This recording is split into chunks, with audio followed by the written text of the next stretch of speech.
അനീഷുമായിട്ട് ഒരു കോണ്ടാക്ട് ഞാൻ ഇതുവരെ ഞാൻ വെച്ച് ഞാൻ ഒന്നാമത്തെ കാര്യം അനീഷ് ലൈവിലേക്ക് ഇനി വന്നു കഴിഞ്ഞാൽ എന്താ പറയാ അന്നത്തെ ആ പ്രശ്നത്തിന് ശേഷം അനീഷ് ലൈവിലേക്ക് വന്നു കഴിഞ്ഞാൽ എന്താ പറയാറിയോ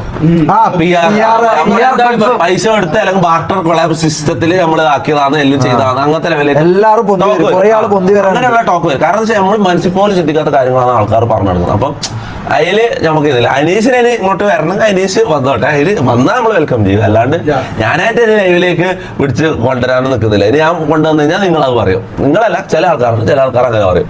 അതൊക്കെ എടാ ഞാൻ ഒരു കാര്യം പെട്ട അനീഷായിട്ട് നിങ്ങളെല്ലാം പറഞ്ഞല്ലോ അനീഷിന്റെ ഞാൻ പൈസ വാങ്ങിയിട്ട് നിങ്ങളല്ല ചില ആൾക്കാർ പൈസ വാങ്ങിയിട്ടാണ് ഞാൻ ചെയ്യുന്നത്. ഇതുവരെ ഇപ്പൊ അനീഷ് ബിഗ് ബോസ് ഇറങ്ങിയിട്ടൊരു ഇതുവരെ ഒരു കോണ്ടാക്ട് ഞാൻ ഇൻസ്റ്റയിൽ ഇന്നലെ ഇങ്ങനെ ആലോചിക്കും ഇൻസ്റ്റയിൽ ഒരു മെസ്സേജ് അയച്ചാൽ അനീഷിന് ഒരു ഹായ് അയച്ചാലോ എന്ന് ഞാൻ ഇങ്ങനെ വിചാരിച്ചിങ്ങനെ നിൽക്കായിരുന്നു. മനസ്സിലാവും അല്ലെങ്കിൽ ഞാൻ വിചാരിച്ചാൽ വേണ്ട ഇനി അടുത്ത ഇതും കൊണ്ട് വരും വിചാരിച്ചിട്ട് ഞാൻ അവരെ വേണ്ടെന്ന് വിചാരിച്ചതാണ്.